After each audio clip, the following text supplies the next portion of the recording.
Hey, that's very appreciated. Thank you so much that I can talk about my presentations this morning. I had some issues with my slot, change time, a long story. So thank you for the audience taking some time and I can talk through that one. I will make this just a presenter like this,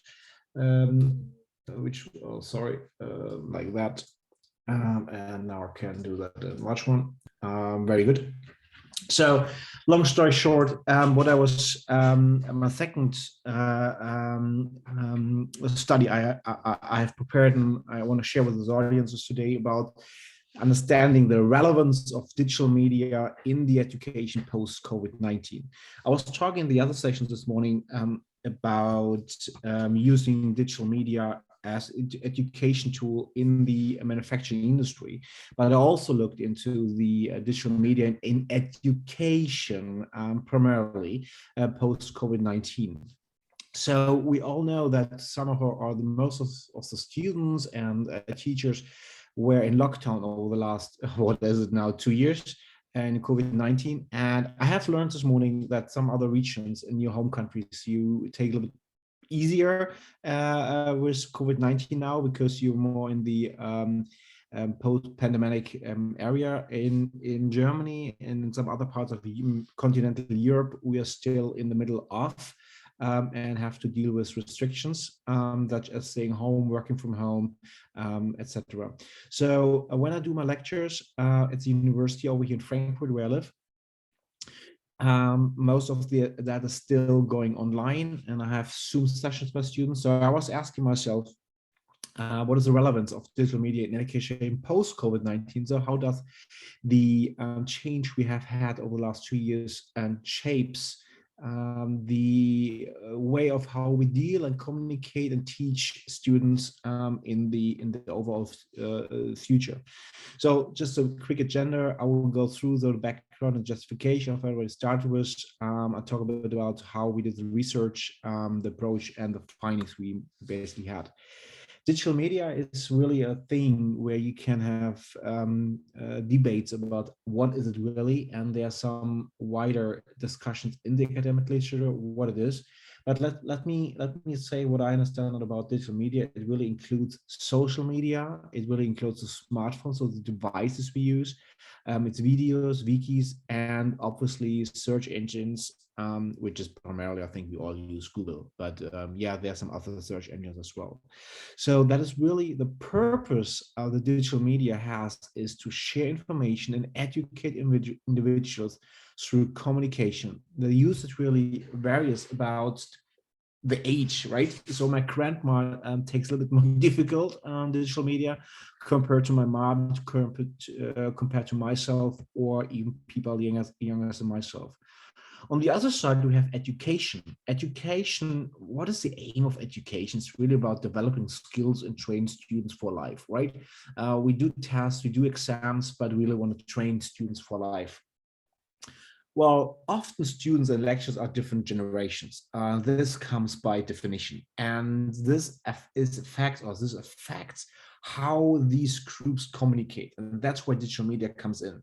So the challenge we have to look into is how can we teach teachers using digital media, and how can we teach students using digital media for learning and developing skills. Looking to some statistics we found out there, so that's not our statistics, they're from statistica.com. But in the lockdown, we have seen, and this numbers on the left-hand side are from 2020, we see that digital-based classes contributed to an increased usage of digital media, which is not a surprise, to be honest, because we were all locked down, but it shows that it works, and it shows that there is evidence that social media, streaming, or podcasts can be used more heavily. On the other side, on the right-hand side, you see a statistic about the competences of what students say they feel like teachers have using digital media in the education or the communication. And one of the top challenges I highlighted here, by 35% of the students were saying, is the lack of competences. There are some others like missing social life, missing motivation, etc. But I was pretty much surprised by the high level of people who are saying, well, is a competences issue at those people who train us or our teachers. Look into justification a little more detail, as I was indicating in the beginning. The lockdown, because of COVID-19, really impacted our universities in Germany, and the usage of digital media was pretty much limited before. Even on my side, I was using from time to time a video, but that was probably 2 a year or per semester. While now I really go into more videos I share onto the students over LinkedIn, over social media, on looking, hey, this is additional to what we discussed last week. Have a look into that video, have a look into this. That is very nice. And influencers, I'm not talking about this picky, shicky, mickey influencers about whatever they do. I mean, I'm talking about top influencers like Bill Gates or so, who post good content. They are out there as well. So there's a new work style we have. On the other side, we see increased usage of digital media and the impact on students' engagement, which catalyzed the development of new skills, as I was saying initially, and we need to see if there's an acceleration around that. What we really did is, how can I go next page? Sorry. Next page. Oh yeah, now next page. We looked into the research questions and we asked ourselves 2 things. One, what can higher education organizations learn from the use of digital media post COVID-19? And how can digital media in higher education organizations be used post COVID? So what is the learning and what can you do after that? That had 2 purposes. One, we wanted to understand which digital media is very successful, and we wanted to see what is the fundamental elements required to an effect or having an effective communication and connection between students and the institution. On the other side, we see the digital media itself, and we need to see the education communication in long term, and we want to see, are there useful elements allowing conceptualize the use of digital media. What we really did is similar to the work this morning I presented. We looked into Scholar databases like Science Direct, Relay, and Emmaland. We looked into mainly 3 boxes of wording we looked in, and we searched for what is digital media, COVID-19, digital media usage in higher education, COVID-19, and digital media university COVID-19. You see very much COVID-19, digital media COVID-19 has a most search results in Science Direct and Relay. As soon as you add the term university or usage in higher education, the most research was a little bit affected. So a brighter search seems to be the right approach here. We looked into 2,345, 54 search results. We identified those. We reviewed about 912 publications. Publications considered were 108. We had some duplicates. Well, we added some other, we found on our way, which was just a number of 17. And then we took out duplicates, and we actually ended up with publications reviewed by abstract and content were 88.